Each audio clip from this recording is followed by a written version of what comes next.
You are listening to The Parker's Couch. Welcome back to The Parker's Couch. How y'all doing out there?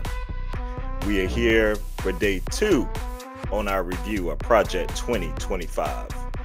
If you haven't listened to the first one, we covered the first pillar within, well, it's the fourth pillar, but the first kind of promise within Project 2025, which is the conservatives' presidential transition plan for the next potential conservative president, which that one was dealing with families being the center of American life and protecting our children.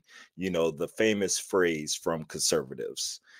And that one dealt with a whole host of things, as we talked about what family meant to conservatives, all the language that they want to get rid of, and the way that they want to reshape just really stuff surrounded around gender and race were the main crux within that, and in regards to family. So definitely go back and listen to the first episode for the Project 2025 series released yesterday if you want to get some more information on that. We're going to pick it up with promise number 2 in the presidential transition plan of Project 2025. And I just want to remind people that it is super important to understand what is in this plan, because I just hear people complaining so much about the Democratic Party and thinking the Republican Party is an alternative, but you need to understand what they are trying to put into place. If you think your life is bad now, just wait. Where they say, if you think you're lonely now, wait until tonight, girl. Yes, this time you're going to have to wait until 2025. And you don't want to see what's coming. I mean, you want to see. That's why we're going through it. So you know what not to do. I'm telling you, y'all better be voting blue coming around. But let's pick it back up. Promise number 2 is to dismantle the administrative state and return self-governance to the American people. Now, this one is super, super important. Basically, Republicans are looking to restructure the way that government is run. And before I jump into this one, I kind of want people to understand, if you don't know what the administrative state is, the administrative state is a term used to describe the phenomenon of executive branch administrative agencies exercising the power to create, adjudicate, and enforce their own rules. 5 pillars are key to understanding the main areas of debate about the nature and scope of the administrative agency action. There's the non-delegation, and the non-delegation is simply lawmakers delegate rulemaking authority to administrative agencies, allowing agencies to promulgate rules with the force and effect of law. So we have dedicated government workers who, there's another buffer there, and they have the ability to roommate. The other is judicial deference, and this is a court accepts an agency's interpretation of a statute of regulation, even if the court would have arrived at a different interpretation. So the administrative state can get one thing, they can correct certain things there for the courts. Executive control of agencies. The executive has certain authority over the appointment and removal of agency heads, reorganization of the executive branch, and regulatory review activities. Then we also have the pillar of procedural rights.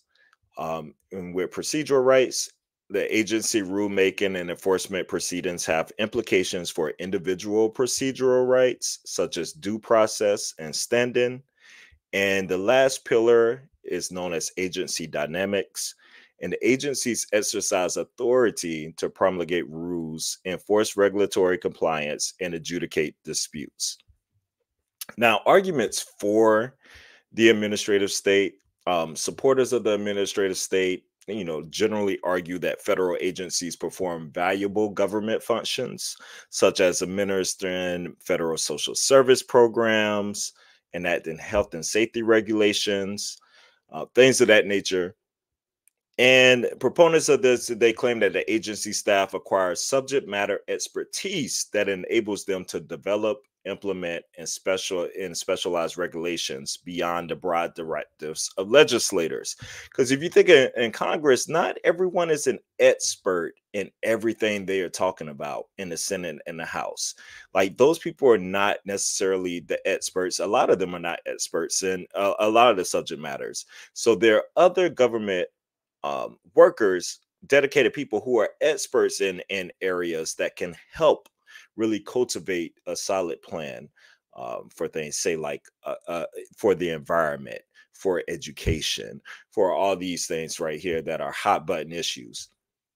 And Republicans like to refer to this group often as the deep state.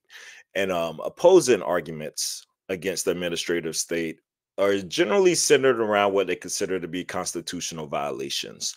So in many ways, you're going to hear this argued within the Project 2025 plan of how they are violating the Constitution by having this administration state and not upholding or adhering to the separation of powers within our government.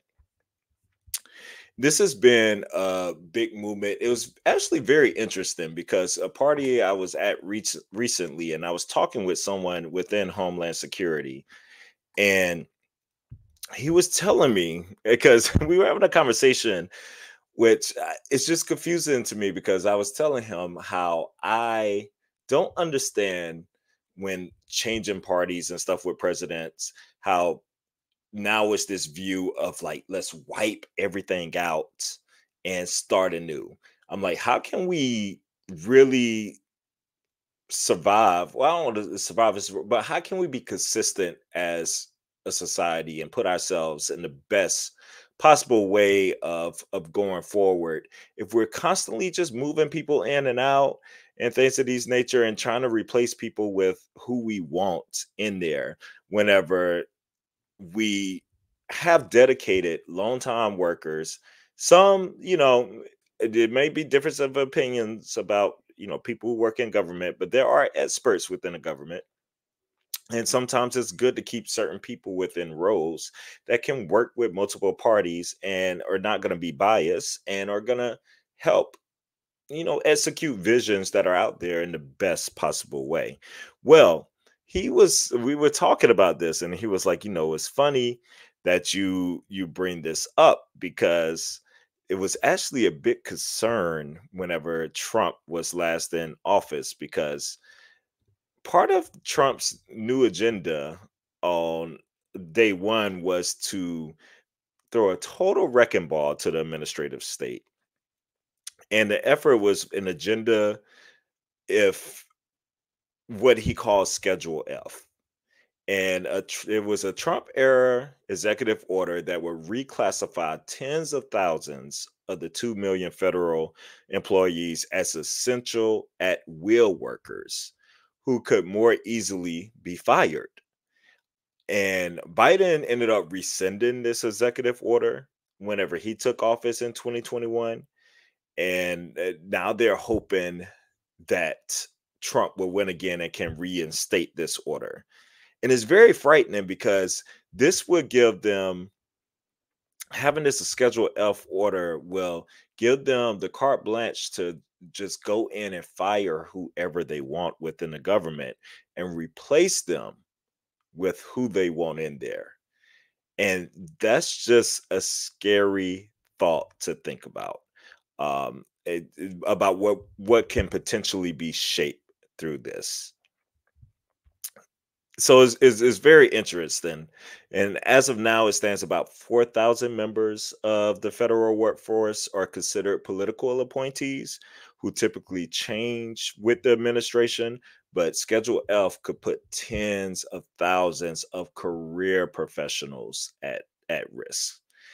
And it puts our democracy at risk here because who are you overhauling and putting in? Or you just putting in cronies who are just going to do your will or whatever you say, who are not going to provide their own individual thought and expertise for the benefit of the American people, but are going to be out there to execute one man's vision for the whole country. I like That's not democracy. That's not how our democracy works.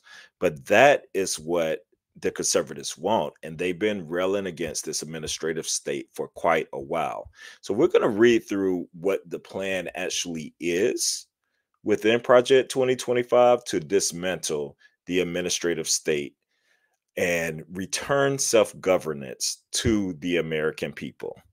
That's how they frame it. Okay. Yeah. Okay. So here we go. Let's get into it. So, of course, the surest way to put the federal government back to work for the American people is to reduce its size and scope back to something resembling the original constitutional intent.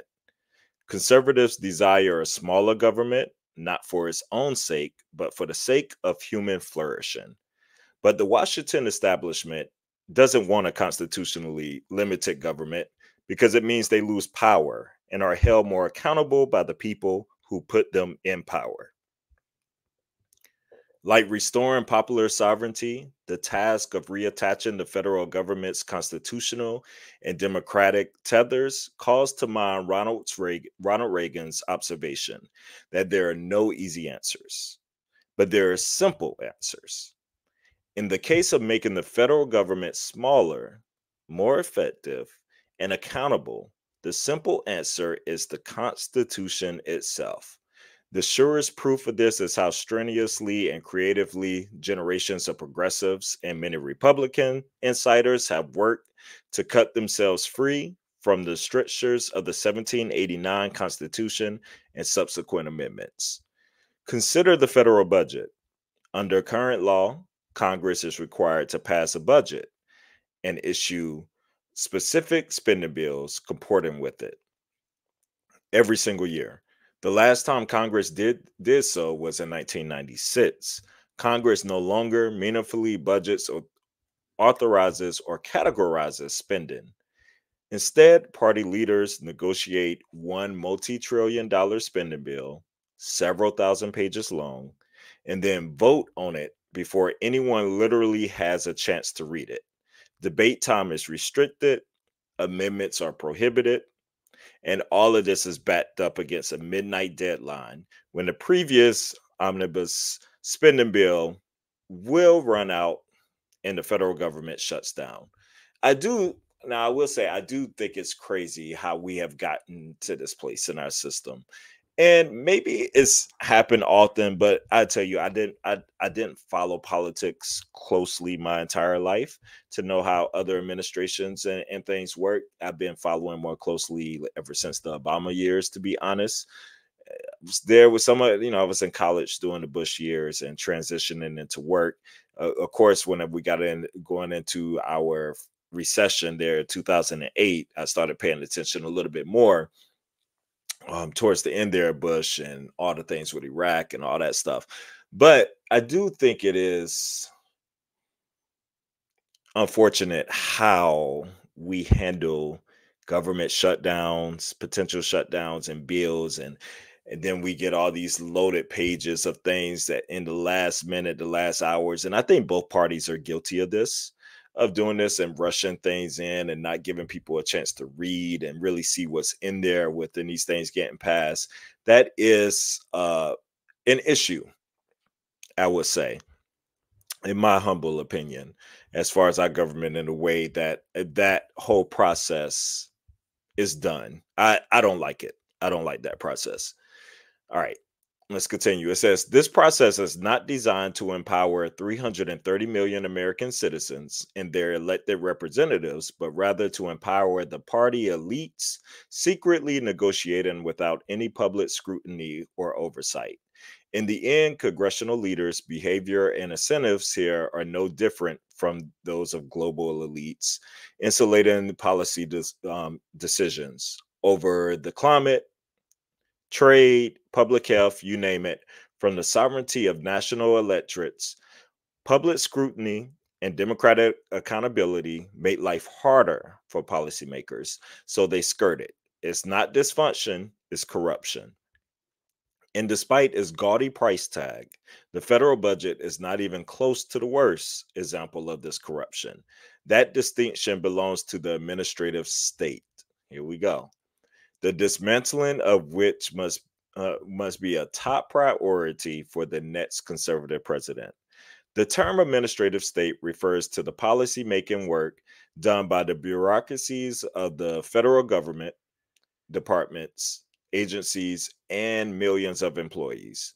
Under Article 1 of the Constitution, all legislative powers herein granted shall be vested in a Congress of the United States, which shall consist of a Senate and a House of Representatives.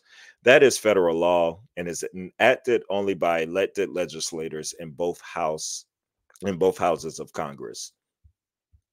This exclusive authority was part of the framers' doctrine of separated powers.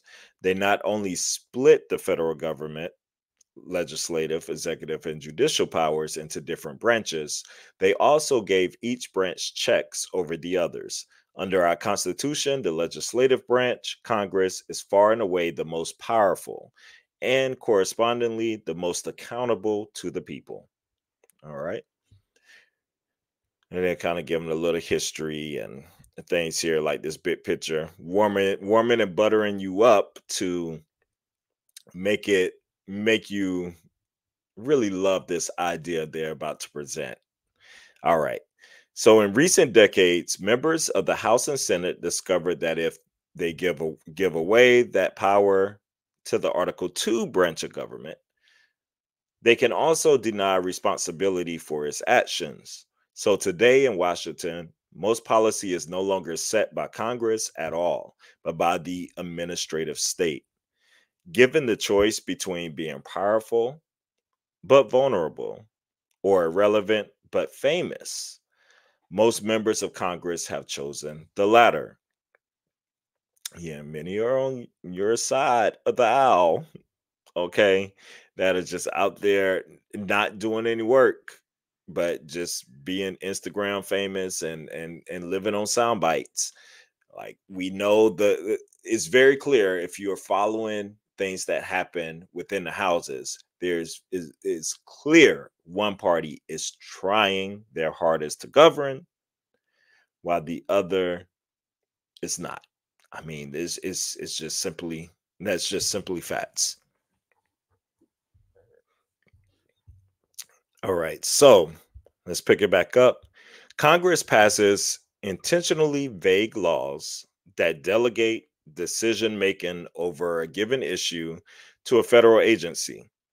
That agency's bureaucrats, not just unelected, but seemingly unfireable, then leap at the chance to fill the vacuum created by Congress's preening cowardice.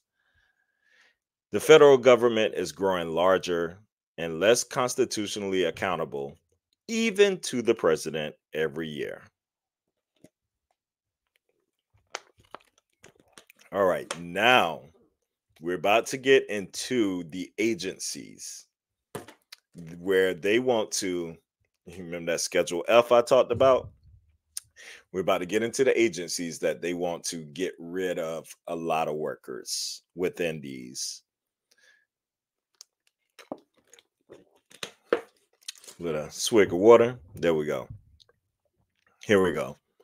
A combination of elected and unelected bureaucrats at the Environmental Protection Agency quietly strangles domestic energy production through difficult to understand rulemaking processes. Bureaucrats at the Department of Homeland Security, following the lead of a feckless administration, order border and immigration enforcement agencies to help migrants criminally enter our country with impunity. Okay. Bureaucrats at the Department of Education inject racist, anti American, ahistorical propaganda into America's classrooms. Bureaucrats at the Department of Justice force school districts to undermine girls' sports, and parents' rights to satisfy transgender extremists. Can't get trans out of our minds, I swear. Woke bureaucrats at the Pentagon force troops to attend training seminars about white privilege, and bureaucrats at the State Department infuse U.S. foreign aid programs with woke extremism and intersectionality and abortion. So y'all see what they're doing here. They're using all of these government agencies and pretty much saying that these agencies are doing the work of the left. And they're saying that all these agencies are filled with nothing but woke people. So everybody within these agencies are Democrats or liberals apparently. And liberals are running the country. We got our favorite topic, transgender, and that's why so big. And you see how all this works together because the biggest mouthpieces on the conservative side focuses on all these topics they're talking about. So we got the trans sports, as if girls in sports, okay, it's a conversation that can be had. And it's a conversation you can have, but it is nowhere near the number one concern for women in this country. Sports is not the number one issue, but we keep making this issue number one and so big as if it's everything and it's infringing upon women and all these. It's so ridiculous whenever reproductive health and rights are being stripped and taken away from women. Where equal pay, the fight for that is still a fight. There's so many things before sports. I love sports. I love sports to death. We cover sports here on the couch quite often, but most of the world does not play sports. I hope to break into people. And most of the world that does, whenever you're kids, no one is, most of the people are not doing it to have a career in it later in life. And it's just a fun thing to do. So I just feel like this issue is so overblown, like so overblown, where it's just not even that relevant or important in my opinion. And we need to get on into that deeper on the couch one day. But definitely you see the things of white privilege thrown in here. There's that white guilt that keeps getting thrown around. They cannot stand any of these trainings. You see, they already went at the DEI so hard. They're so tired of these kind of trainings and stuff going on in the workplace or anything that's making white people feel uncomfortable in any way or feel like they are being attacked. Talking about racist, anti-American propaganda in our school system. Hello? What are we doing here? Like what are we talking about? So this is all crazy talk. And this is the crazy talk that is going on and that they're using as an excuse for why we need to go in and reshape this whole thing and clean house in all these areas and fire all these government workers and replace them with people who are going to return things back to the American people, which means replace them with people who agree with our philosophy in all these areas. It's unacceptable. Unacceptable.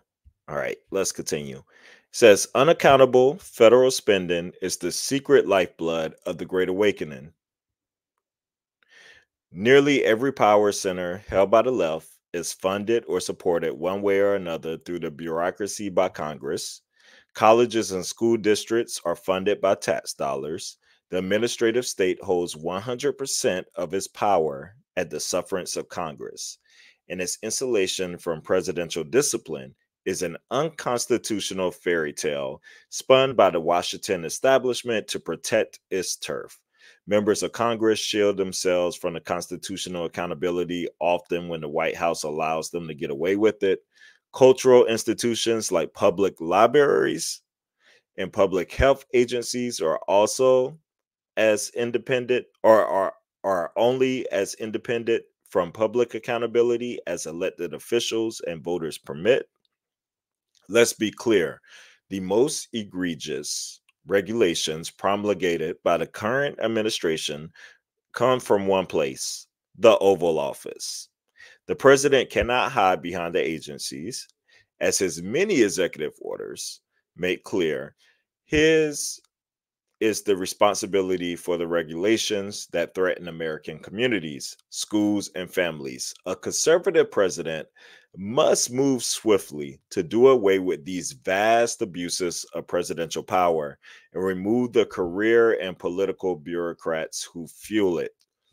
So, yeah, they want to come in. And this part is typical of any administration to come in and start undoing executive orders done by the predecessor there whenever an opposite party is in power. But they are strongly hammering that, yeah, get rid of these executive orders, these things that, these woke little orders that are out here right now. We need to strip all of them, move swiftly, and then begin to remove career and political bureaucrats. Like, I wonder how this would even be identified, because there's so many people who have worked under so many different administrations, and it has been their career. Like, how would they handpick and choose who deserves to be let go and who doesn't? It's very interesting to me how that process looks to a conservative and how they view this process, and also like who they plan to replace people with. The government has to run and function. Like, you can't just fire a bunch of people in Homeland Security and expect the nation to be safe. Like, how none of this makes sense to me. So I just I want to know what this big picture is of how they want to get rid of people and then usher new people in.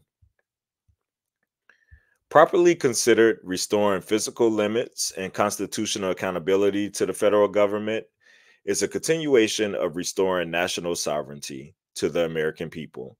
In foreign affairs, global strategy, federal budgeting, and policymaking, the same pattern emerges again and again. Ruling elites slash and tear at restrictions and accountability placed on them. They centralize power up and away. They centralize power up and away from the American people to supranational treaties and organizations, to left wing experts, to sight unseen all or nothing legislating, to the unselected career bureaucrats of the administrative state. This whole unselected, so they want to be able to select everyone that's within government is, I mean, we're these threats of authoritarianism, we're looking at it. As monolithic as the left's institutional power appears to be, it originates with appropriations from Congress and is made complete by a feckless president. They love that word feckless. A conservative president must look to the legislative branch for decisive action.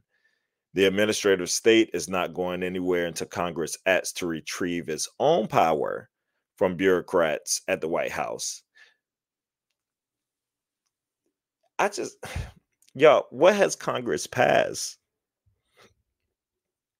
We want to leave, if we leave everything up to Congress, and with that show we got in there, that buffoonery, that clown show, no thank you. But in the meantime, there are many executive tools a courageous conservative president can use to handcuff the bureaucracy, push Congress to return to its constitutional responsibility, restore power over Washington to the American people, bring the administrative state to heel, and in the process defang and defund the woke cultural warriors who have infiltrated every last institution in America. I swear, y'all in this word woke. Mm-mm-mm. The conservative promise lays out how to use many of these tools, including how to fire supposedly unfireable federal bureaucrats, how to shutter wasteful and corrupt bureaus and offices, how to muzzle woke propaganda at every level of government, how to restore the American people's constitutional authority over the administrative state, and how to save untold taxpayer dollars in the process. Finally, the president can restore public confidence and accountability to our most important government function of all, national defense. The American people desire a military full of highly skilled servicemen and women who can protect the homeland and our interests overseas. The next conservative president must end the left's social experimentation with the military, restore war fighting as its sole mission. Wow. And set defeating the threat of the Chinese Communist Party as its highest priority. All right, this just got a little bit scary. So, right now, they're saying we don't have highly skilled people in the military. So, we need to return to that, to a military full of that. Right now, apparently, the military is just an experiment going on by the left. Well, and I'm sure they're saying that because trans people in the military, like, really? Come on. I, it just makes me sick to my stomach the way that these people think. But this restore war fighting as the sole mission. Hmm. I'm just thinking in my head how many ways that goes. I know they're talking about the Chinese and communist parties and stuff right here, but I'm thinking about even within our homeland in like a military state and the idea of that. And don't be fooled to think that that can't happen, because a dictator who comes in power needs the military. You need that support of the military. You need that military to control the people. So that's what I'm kind of getting the vibe of. I don't know what y'all are picking up, but the way this language is working to me, that's what I'm sensing. All right, the last paragraph. The next conservative president must possess the courage to relentlessly put the interests of the everyday people over the desires of the ruling elite. Their outrage cannot be prevented. It must simply be ignored. And it can be. The left derives its power from the institutions they control, but those institutions are only powerful to the extent that the constitutional officers surrender their own legitimate authority to them. A president who refuses to do so and uses his or her office to reimpose constitutional authority over federal policymaking can begin to correct decades of corruption and remove thousands of bureaucrats from positions of public trust they have so long abused. Well, this idea that the leftist was controlling everything, it's so wild to me, that the left are the only elites in this world. Like conservatives, there are no elites on the conservative sides. There's no conservative that's controlling anything in the country, apparently.